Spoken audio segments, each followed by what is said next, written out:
Hi all, hopefully you're here to hear a presentation about the science of human behaviour and what motivates us to react to certain behaviours, internal and external stimuli, and yes, I'm talking beyond beer, coffee and waffles. So, before we jump into the exciting part, it's best I introduce myself. My name is William Dorrington and I have the great pleasure of heading up the Power Platform for Hitachi Solutions Europe. I also get to play an active role in the TDG community and I'm a Microsoft Business Application MVP. To me, my career is my lifestyle, my passion, and I hope today I get to share some of that with you all. One of the most important slides. It is impossible to hold these absolutely fantastic events and ensure they are kept free of charge without sponsorship. So with thanks to ScriptRunner, GQ Global, Proximo 3, Redspire, Octalysis, and Hitachi Solutions for your sponsorship, you are all truly awesome. So today we are going to look at the rather interesting topic of gamification or human-focused design. We will together explore the history, the definitions, the science, different models, and how it is applied and some possible disastrous outcomes. Now, a quick disclaimer. There is so much to cover when it comes to human behavioral science and what makes us tick and occasionally talk. So to cover off the agenda for today in only 45 minutes, it's going to take some energy and some incredibly fast talking. Due to the pace, it won't always allow me to apply it back to solutions, but I've tried to ensure to cover applications of the more complex frameworks or principles. However, I'll be available to discuss any items later via Q&A or reach out to me on the various social networks. Right, let's go. So, gamification seems to be another buzzword that is thrown around, and as we know, buzzwords in the technology world usually leads to misunderstanding. We've all been in those conversations with our friends where they're talking about the glorious beauty of AI. That turns out it's 3 if statements in a rather colourful Excel spreadsheet. So let's go beyond the buzzword today, and to kick it off, let's define gamification. Now, to get to the definition, we must look at the history, and the history of gamification is something that I adore walking through. There's been many giants that have helped mature and broaden our understanding of gamification. Up first is Sperry and Hutchison. They were founded in 1896 and operated a rewards program that allowed retailers to sign up to be part of it for a fee. This then enabled retailers to give their customers stamps at the till, which could then be redeemed via their catalogue for prizes. This rewards program really took off in the 1930s and it was incredibly successful. Also, we must mention the Boy Scouts, who motivated young children from the 1910 onwards for becoming proficient in performing useful activities or skills and staying true to the Scouts of conduct, and much more, via awarding them with badges that they wore proudly on themselves.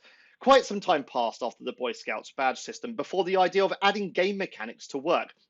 In 1973, Charles Kunrat wrote a book titled The Game of Work. This was born out of his curiosity of why the productivity in the US was slipping, but there was a huge uptake in the sales of sporting equipment. He noticed workers would happily take leave to go on long treks through the forest hunting, snowboarding, and playing week-long basketball, which is more exhausting work. He pondered how it was that people paid to work together towards a common goal struggled to achieve real teamwork. However, a team playing basketball could work together with little friction. Charles realized it was down to 5 key areas: clearly defined goals, scorekeeping and scorecards, frequent feedback, and ability to make personal choices and consistent coaching. Let's jump to 1978 to 80, where we saw the emergence of the frequent flyer programs. Texas International Airlines were the first to adopt a frequent flyer program, which used track mileage to reward their customers. Along with this, the likes of Holiday Inn, National Rental Car, and many others joined in with their own versions of the reward programs. It wasn't long until we saw a mass adoption of this, which not only led to more loyal consumers and customers, but also large volumes of incredibly valuable data. Now, it's incredibly important to mention that also in the same period, around 1978, the first online social-driven corporation game was launched by Rob Trubshaw and Richard Bartle, called the Multi-User Dungeon, or MUD1. It began to pave the way for online gaming as we know it today. This was a necessary step towards gamification as well, recognizing the cooperative nature of individuals in an online game setting.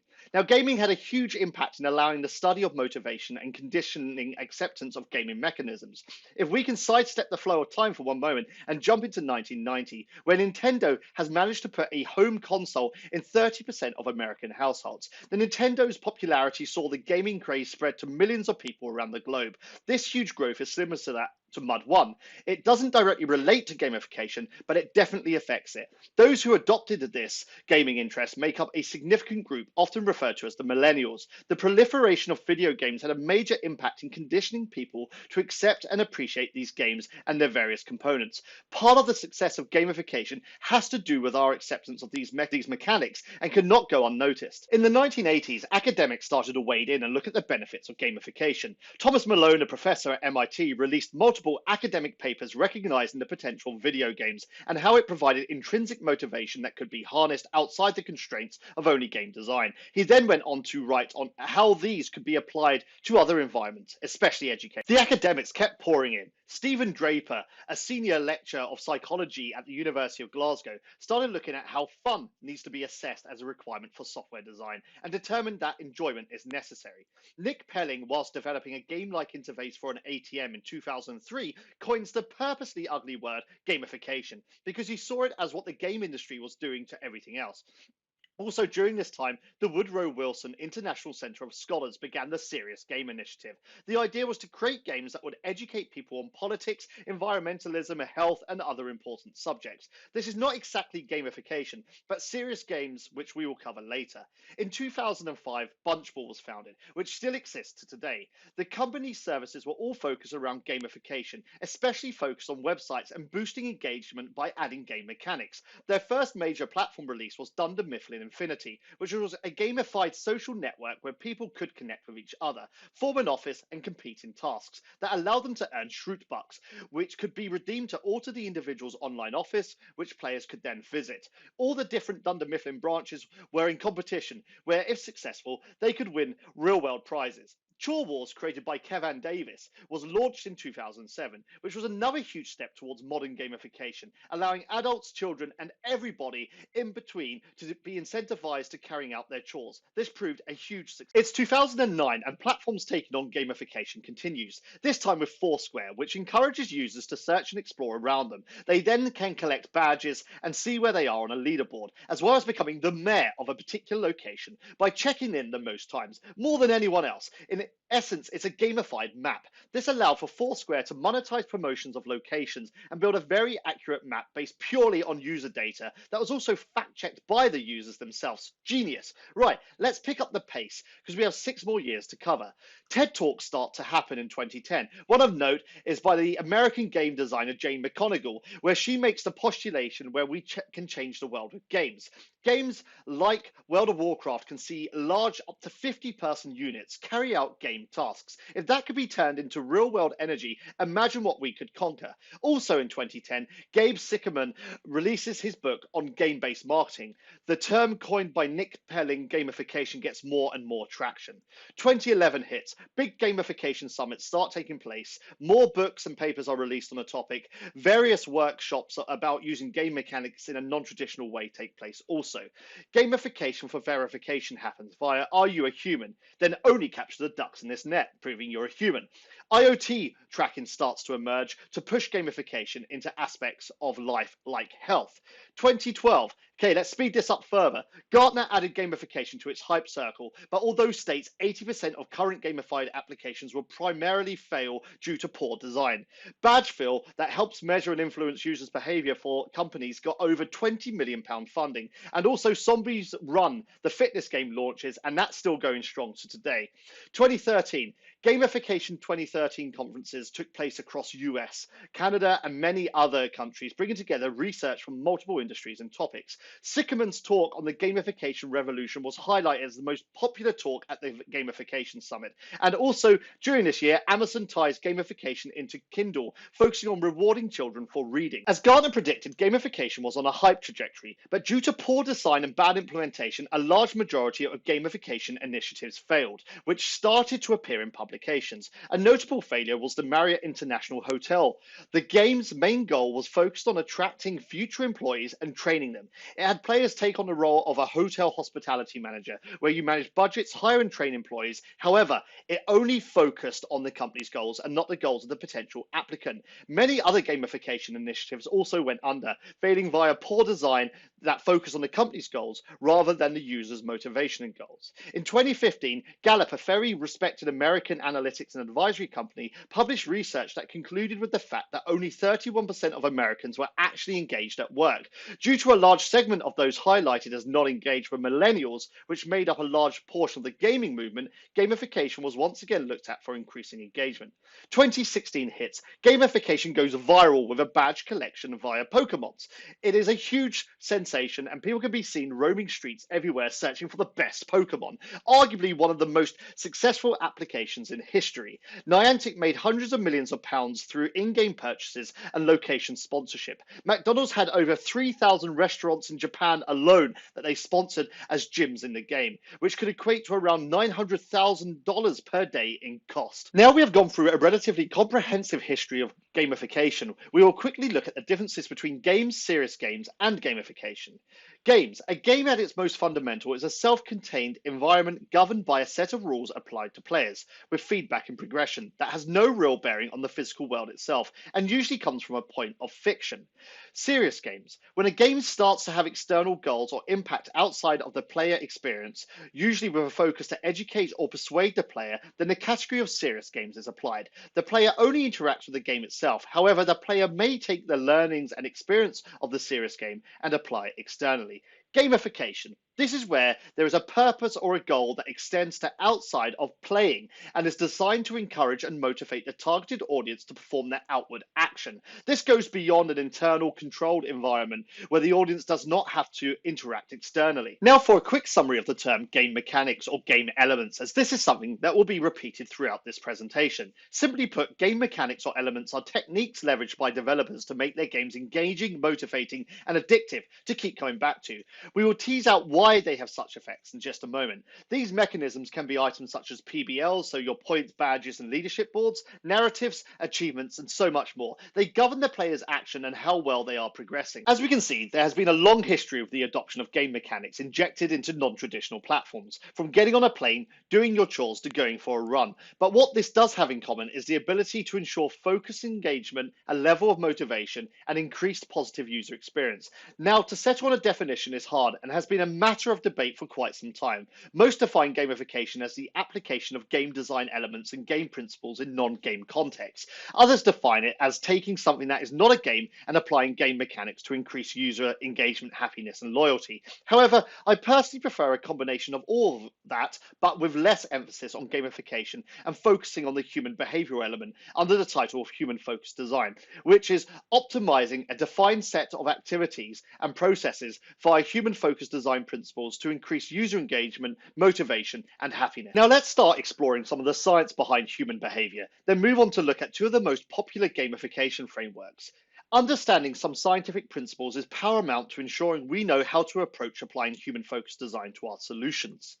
There are certain chemicals in our bodies that are used as almost a reward mechanism.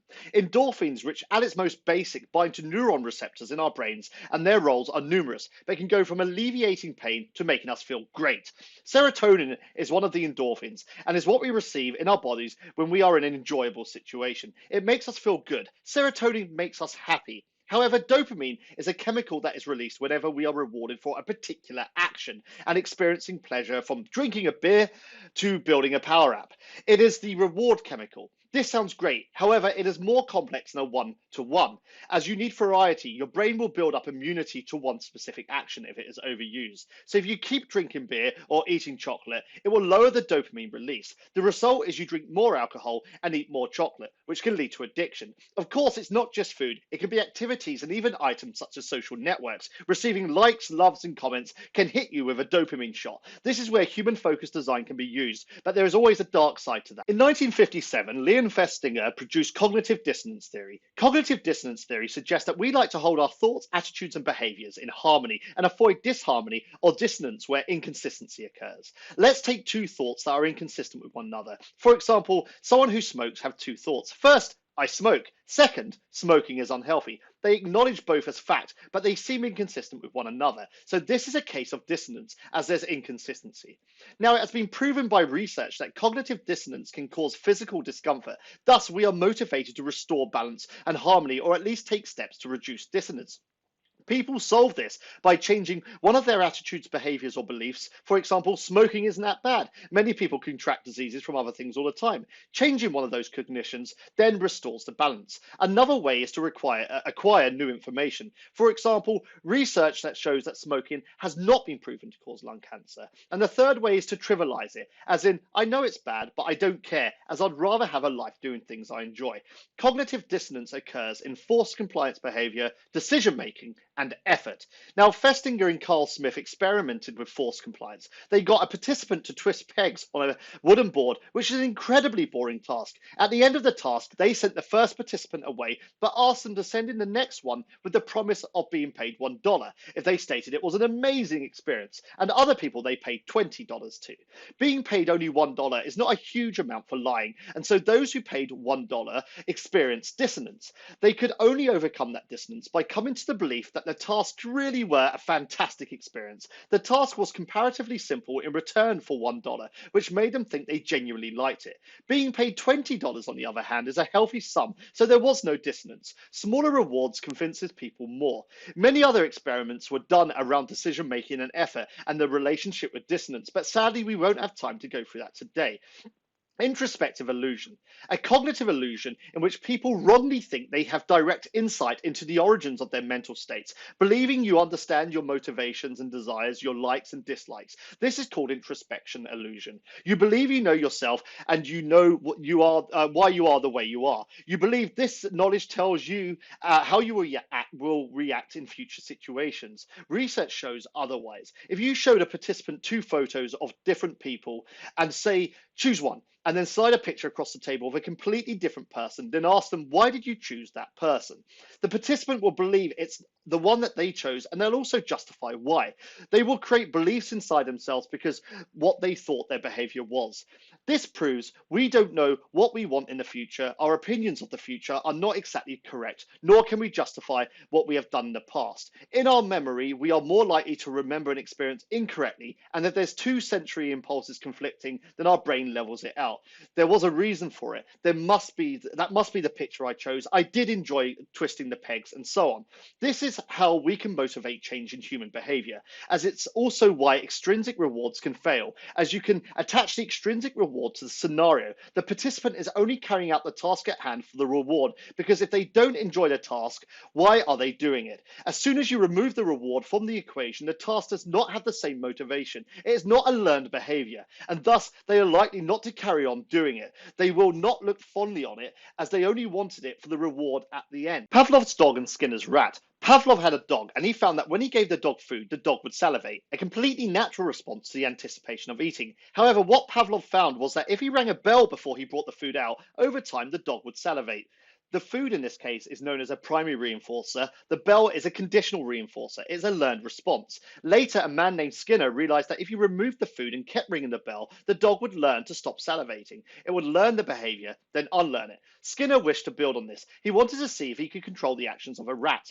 He went on to provide a rat with a small button, and every time the rat pushed the button, out came some food. He found that if he stopped pushing the button, then the food would stop. Skinner wondered what would happen if he changed the amount of times the rat had to push the button to 4 for the food to come out. What happened is the rat would stay pushing the button for longer, expecting food to come out, but not for a considerable amount of time longer.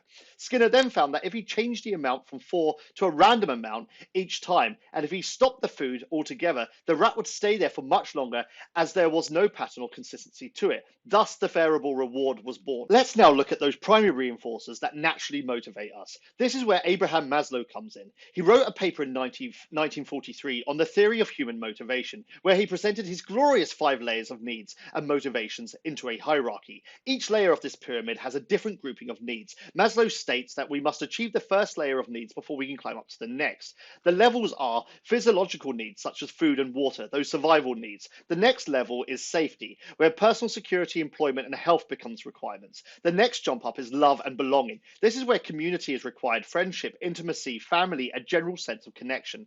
Up next is esteem, including self-esteem, respect, status, and recognition. And on top of the pyramid is self-actualization, which has become the best of whatever your desired goal is. For example, the best power platform builder in the world, achieving your full potential. Within the hierarchy, some of the items exist outside ourselves, such as physiological, requiring food and water, and safety, requiring a job and personal security. Also, the lower levels of esteem, such as status and approval, rather than a feeling of accomplishment. These are referred to as extrinsic. Some sit internally, such as self-actualization and self-esteem. These are controlled by ourselves and are internal, and they are referred to as intrinsic. Intrinsic reward examples are contributing to community, personal growth, deep human relations, feeling part of something greater than yourself, and contributing positively to that. Rewards that are in your control. External rewards examples are such as money, flash cars, and approval. Extrinsic rewards get in the way and distract us, which can actually lead to being quite toxic. It has been proven that once we have enough money and status, we don't actually need more, and it's damaging. This leads us onto the hedonic treadmill. The hedonic treadmill is the observed tendency that people will turn back to a relatively constant level of happiness, regardless of positive or negative environmental factors. So as your pay package increases, your expectations and desires will increase, resulting in no permanent happiness increase. As you get used to a certain dopamine kick or buzz, then you need more of it, to keep having those sharp increases in happiness beyond your hedonic set point, your baseline happiness. This also relates to the issue with drugs, gambling, and even social platforms. However, it can be much more severe, where your hedonic happiness set point can alter and your baseline happiness is now set to a point that you can't get back to naturally, so you're constantly chasing whatever it is that you deem makes you happy. However, on the other hand, intrinsic rewards you can keep working towards without detrimental effects. There is a mental state known as flow, when time stands still and we naturally enjoy and are motivated to carry out the tasks that we are doing. The slang term is being in the zone, hyper-focus. Whilst in this hyper state, we are ignorant to all the extrinsic rewards around us. It's impossible to give flow artificially, as it's a state, but we have the ability to provide the environment to get into that state. Items such as money and physical rewards make it hard to get into flow. Now we know some of the academic and scientific theories that underpin human motivation. Let's look at human-focused design frameworks. The Octalysis frameworks is based on human-focused design, what the audience wants and what motivates the audience. The creator of Octalysis, UK Charles, spent many years looking at what made games fun, what motivates individuals, and he concluded that there are 8 core drivers. All successful solutions have the 8 core drives of motivation. The core drives we will talk about in turn, but what is important to note is they are split into left side and right side core drives. The left side involve motivation and tendencies related to logic, ownership, and analytical thought. These core drives are development and accomplishment, ownership and possession, and finally scarcity and impatience. Left side strongly correlates to intrinsic motivation. On the other side, the right side, the core drives are characterized by social creativity and curiosity. They are empowerment of creativity and feedback, social drive and influence, and unpredictability and curiosity. The right side strongly correlates to extrinsic motivations. And as we know, it's much better to focus on intrinsic left side experiences when developing solutions than it is the right side extrinsic experiences. Extrinsic experience will impair any intrinsic motivation, as once the extrinsic reward is taken away, motivation plummets. Another reason for this is due to the over-justification effect. For example, if an artist did work for free and was happy as the satisfaction was in the accomplishment and development, but you started paying £500 for every piece, then over time reduced that amount back, it would get to a point where the artist would stop because it wasn't worth it, even though they happily gave their work away. This is the over-justification effect. The core drives also split into black hat and white hat. White hat's core drives are motivation elements that make us feel awesome, content, and satisfied. They make us feel in control. In contrast, black hat core drives make us feel obsessed, anxious, and addicted. While they are very strong in motivating our behaviours, in the long run, they are often leave a bad taste in our mouths because we feel we've lost control of our own behaviours. This will become apparent due to the way that they are delivered, with aspects of the scientific principles that we've discussed. Now let's take a look at these core drives in a case-by-case manner. Up first is epic meaning and calling. This is where we are motivated because we are part of something bigger than ourselves. Games use this all the time. You know, the only one can save the world, and it just so happens to be you sitting at home in your pants on the sofa. This is what motivates people to contribute towards Wikipedia, because they feel they are contributing and protecting the world's knowledge. And to be fair, I thank those people, as I'm pretty sure I use Wikipedia daily. However, what is equally interesting is the main contributors towards Wikipedia's content are also their biggest financial donors.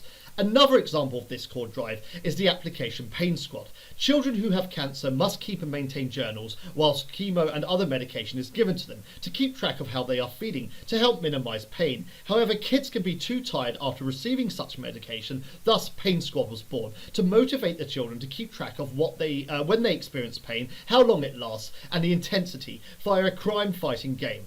They used police officer video recordings that were done by famous actors. The children can climb to different ranks within the police system, and they are constantly reminded that they are contributing to fighting pain, not just for them but for everyone. They were part of something huge. There are many other examples, such as Waze. They used gamification via introduction. When opening the app, the user is greeted by a snake monster made up of a road with tons of cars stuck on it that states "Let's beat traffic together." The user is strongly encouraged to report traffic build-up and other items to ensure that people are navigated down quiet areas so that congestion doesn't build up to beat the traffic monster. Epic meaning can help people carry out items that may be against their self-interest, which can also include taking a longer route to avoid congestion build-up. Up next is development and accomplishment. This is where people are driven by growth and need to achieve a targeted goal. We feel motivated because we are leveling up, achieving mastery, improving ourselves. This is a classic territory for PBLs, those point badges and leadership boards. Points are just counters. They show us a sense of development, progressing forward. Badges are achievement symbols. I've accomplished this, this and this, which can be in the form of pictures, changes to avatars, various grading mechanisms such as black belts, white belts, brown belts, and so many more. But they must earn this. It can't be given for simple items, otherwise the accomplishment aspect is lost. eBay is the biggest gamified e-commerce site. Mutual feedback systems, level up from a yellow seller through to a blue seller, and also competitive bidding. When you buy something on eBay, you feel you won it. You outbid them. You outbid the other 10 people who wanted that random beer glass. Yeah, you paid more for it, but boom, you're the winner. Twitter pioneered the one-way follow backs. You can follow me, but I don't have to follow you. People feel accomplished when they reach a high level of followers. You don't always need badges to drive accomplishment. The core drive is more important than the game design elements. The third drive, empowerment of creativity and feedback. This is the core drive that really emphasizes a play aspect. A major part of this drive is that it is evergreen and has the ability to engage us constantly, like Lego. Give people the basic building blocks and allow them to do their thing. This is highly applicable in a business setting. Many workers highlight frustration of providing fantastic ideas which are creative plus innovative in nature and receive either very little, delayed or no feedback at all. This is particularly present in companies that grow rapidly in size. Daniel Pink's book Drive details that allowing workers to have greater autonomy on what they work on and how they achieve it often becomes a greater motivator than providing a raise. Cornell researched 320 small businesses, half of which empower autonomy, and the other half actually had a top-down management style enforcement approach. The conclusion, the companies who provided autonomy and creative empowerment saw business grow at a 4 times the rate than the other group. However, the framework states that this is the golden right corner of the framework, so motivating via intrinsic rewards and also utilizing a white hat approach, which relates to long-term positive emotions. Unfortunately, this core drive is also the most complex to design correctly and usually leads to poor implementation. Minecraft springs to mind as a great example. My nephew can talk to me for hours, and I mean hours, about how different combinations and different elements within Minecraft react together to create other elements and objects. But I ask him to name some elements of the periodic table, or what happens when you combine 2 parts hydrogen to 1 part oxygen, and I get a blank. It's not a case that he has gone from a Minecraft genius to a single sort of cell-brained organism in 2 easy steps. It's because the motivation is different. However, it can be relatively straightforward to merge this focus of motivation to achieve the desired outcome.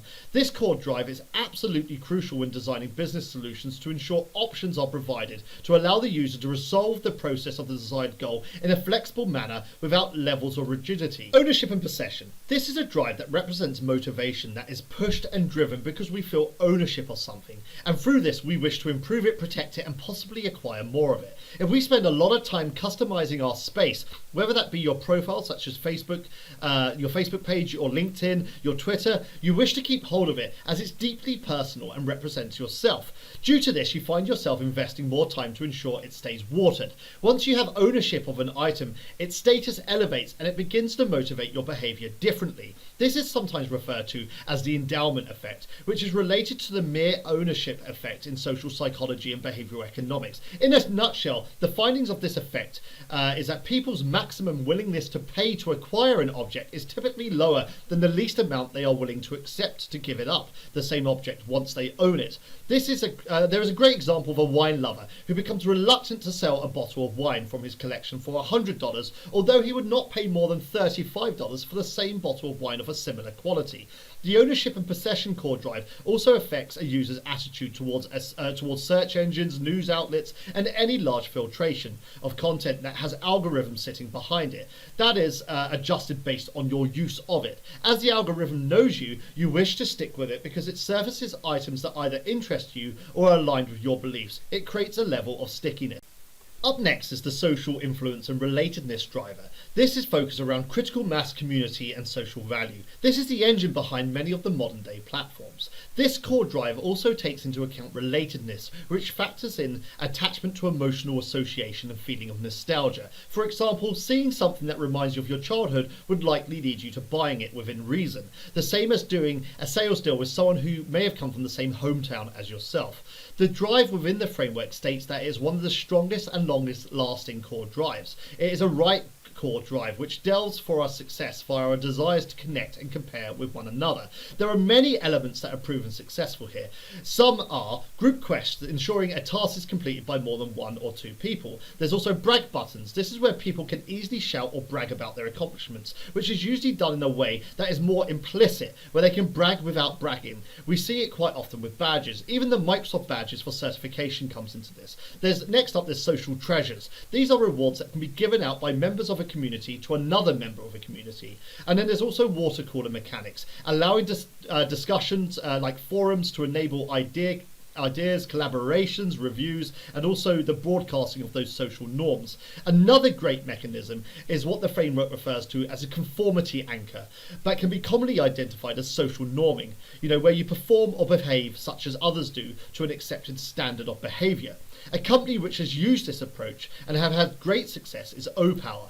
O-Power have been attempting to get people to use less energy, trying comparison approaches such as this is how much money you'd save by using less energy. Then the environment argument, an epic calling drive, be responsible and make the world a better place. However, when they employed a conformity anchor and displayed an individual's neighbours and how that neighbour was performing compared to them, especially if they were doing better, they saw a huge reduction in energy usage.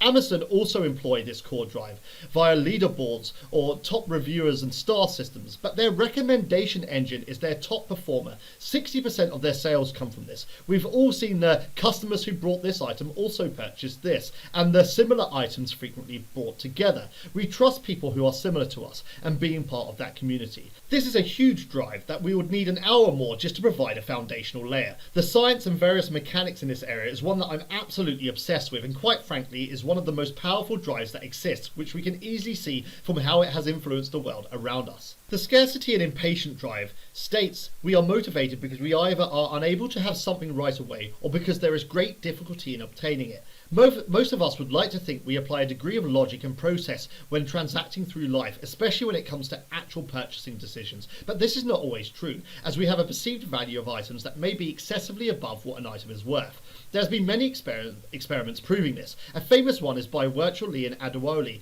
where they had two cookie jars, one full and one with only two in. The cookies itself were exactly the same. The experiment revealed that people valued the cookie jar that only had 2 left as for 2 main reasons. First one, social proof. Well, if everyone else likes them, then they must be good. And then scarcity. Quick, they're running out. When the jar with 2 was refilled, then the value was dropped due to perceived abundance. When there is perceived abundance, motivation starts to dwindle because it becomes common and easily accessible. Facebook started using this core drive. When it opened its doors, it was for Harvard students only. Then they opened for more schools such as UCLA. People wanted to join because they weren't allowed to join. A great designer will always control the flow of scarcity, ensuring everyone is still moving towards the target of the scarce reward, ensuring it's difficult but not impossible to get to. Too much challenge and it leads to anxiety, and too little and it leads to boredom. The 7th core drive is unpredictability and curiosity, and focuses on our infatuations with experiences that are uncertain and involve chance. This drive states that as we don't know what's going to happen next, we are always thinking about it. This drive has a lot of science behind it. One foundational underpinning is the Skinner's rat experiment that we spoke about earlier with regards to variable rewards, and this will be covered further when we come on to the Nair-Isle hooked framework.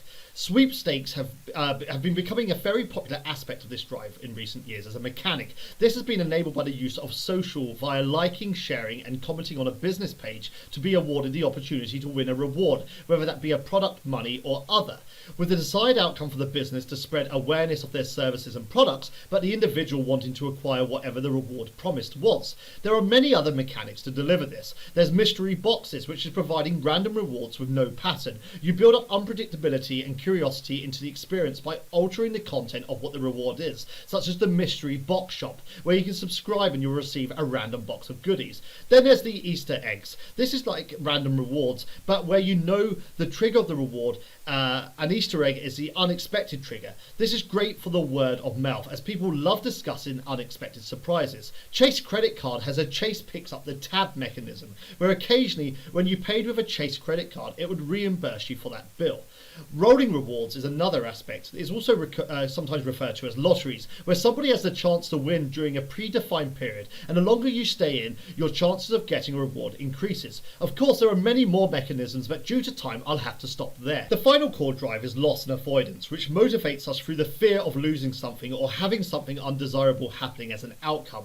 There are many situations in our respective environments where we act based on fear of losing something that represents an investment, whether it be time, effort, money, or another significant resource, including emotion. We usually wish to preserve a level of our ego and sense of self. Loss and avoidance sometimes manifests itself through our refusal to give up and admit that everything we have done up to this point has been rendered useless. Even new opportunities that are perceived as fading away can exhibit a form of loss and avoidance. If people do not act immediately on this temporary opportunity, they feel like they are losing their chance to act forever. A good example of this is limited time coupons. They are all too popular nowadays with online shopping. It is important when we leverage this core drive that it is absolutely clear to the user what they must do to prevent an undesirable event from occurring. Game mechanics that utilise this core driver are plenty, one of them of which is the rightful heritage mechanic. This is where a user will start with certain rewards or belongings, but will have them removed if they don't produce the desired actions. Evanescent opportunities. This is where a reward will actually disappear if the user does not take the desired actions. Other mechanics include status quo sloth and FOMO punch. The status quo sloth technique is when, once you have hooked a user in, you do not wish for them to leave. So a good designer will create highly engaging activity loops that allow the user to keep coming back and performing desired actions. This will be discussed in the hooked framework section. The FOMO punch is one that is quite often experienced in today's world, which is the fear of missing out. When the late Steve Jobs recruited Pepsi executive John Scully, he famously said to him, "Do you want to spend the rest of your life selling sugared water, or do you want a chance to save the world?" FOMO punches work best for users yet to discover the platform. Once brought in, the status quo sloth technique can be invoked. Right, let's stop there and wrap up this framework. So to finalise, the framework states that everything we do is based on one of the eight core drives. If at least one isn't there, there is no motivation. The reason why you are listening to me today is based on one of these core drivers. It states that once we know how our audience feels and how we want them to feel, we can then introduce gamification elements to motivate them depending on that particular set of core drives required. Now we've arrived at the hooked framework. We use many products daily, and this includes mobile applications that form part of our day-to-day routine. But how did this happen? Habit-forming products are the holy grail for successful products, as they gain high adoption, a loyal following, and they actually propel themselves forward. Nat Isle, who attended Stanford University and also worked at the Boston Consulting Group, upon completing his MBA, Isle found a company that placed online ads in Facebook. This sparked his curiosity of the psychology of users, which propelled his learning in behavioral engineering, where he founded his hooked model. This is the basis of how many social platforms have gained mass adoption in a habitual manner.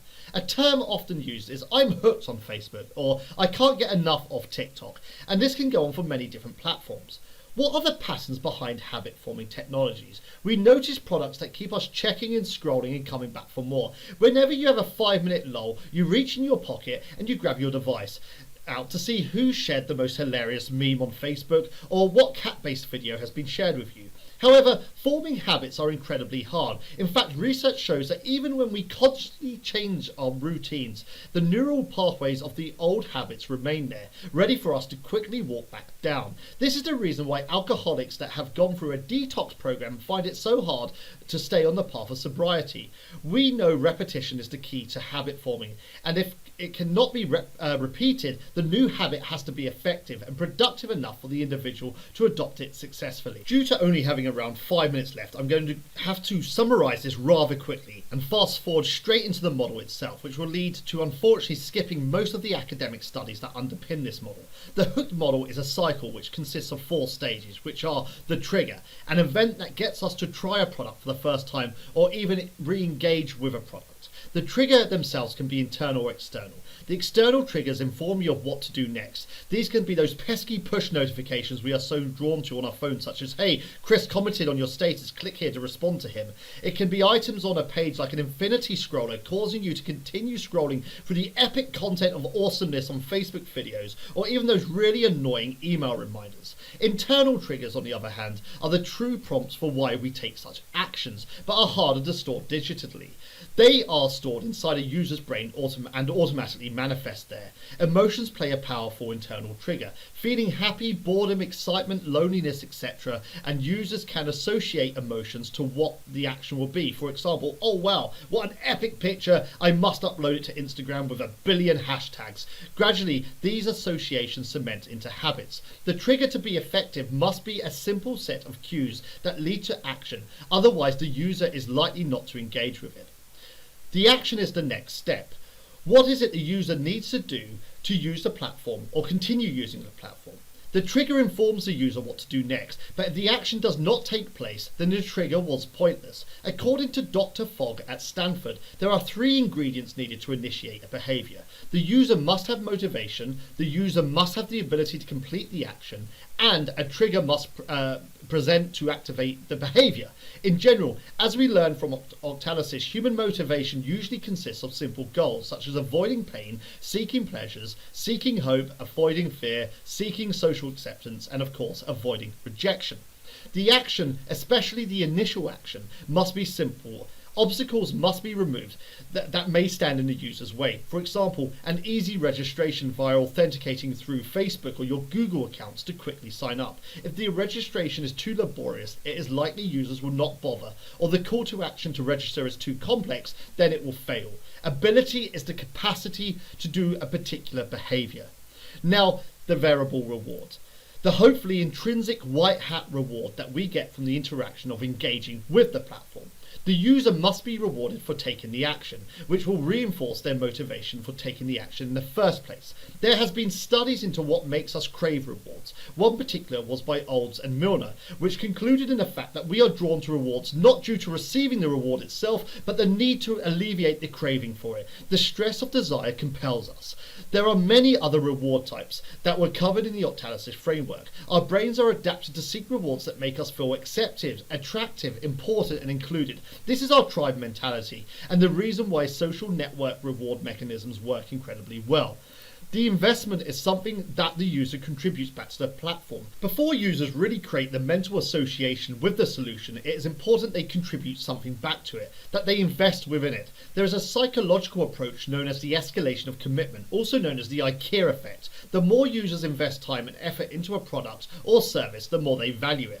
There is ample evidence to suggest that our labour leads to love. This was studied with people purchasing furniture from IKEA, which concluded with the fact that because they built it, it meant they valued it more. We irrationally value our efforts. LinkedIn found that the more information users invested in the site, the more committed they became. So prompting them via triggers and certain mechanics to input further information was a route to success. The investment is the anticipation of future rewards. This cycle then repeats constantly and ensures people stay hooked, or using Octalysis reasoning keeps the status quo sloth active. Due to time, I can only give you a brief overview of this framework. However, merging the information from Octalysis and the hooked framework gives you a very thorough overview into human-focused design. We now move on to the last brief part of this presentation, a quick peek at when human-focused design may be misused. Now, with the ability to create habit-forming platforms, as well as know how people are motivated and how to ensure we can create engagement, it goes without saying that unfortunately, it could possibly be misused. There are many examples I can provide here, but to do a quick 1-minute overview of some, let's start with Sesame Credit, which is China's social scoring system. Users are provided with a score that is based on a user's behaviour across various platforms. The platforms can include financial platforms, ones that track personal characteristics such as Facebook, etc., interpersonal relationships, and more. This can help influence decisions from being allowed to buy plane tickets to buying property, and lots more, which will all be based around your social scoring. Up next is gambling and social networks. As we know how to ensure people are engaged and hooked, it is easy to use this for possibly unethical gain, such as getting people addicted to gambling and spending a crazy amount of time scrolling through social networks. Up next is Brexit. During the Brexit campaign, and actually even the Trump election campaign, elements of gamification and filtered bias was used to coerce people into voting, leveraging surveys, communities, and targeted community invites, and also purposely spreading dishonest or emotive posts. Now, for those interested in this, because it's a huge subject, look up anything to do with Cambridge Analytica. You'll find a ton of information there.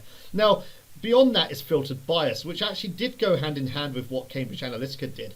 But Facebook, Google, and various other social and news platforms alike have to deal with large volumes of data. To do this, they filter what you see based on preferences and previous searches. This is useful, but can lead to issues, especially misinformation. Conspiracy theorists will get to a point where they are only presented information that supports their conspiracies or their ways of thinking, even if the information is not correct. Platforms are trying to improve on this, but currently it's a huge issue.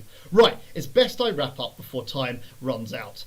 So, thank you so much for listening, and although this has been incredibly fast-paced and quite intense in regards to the presentation, I do hope that you've learned something new, and it has inspired you to go forth and learn more about human-focused design. Thank you so much.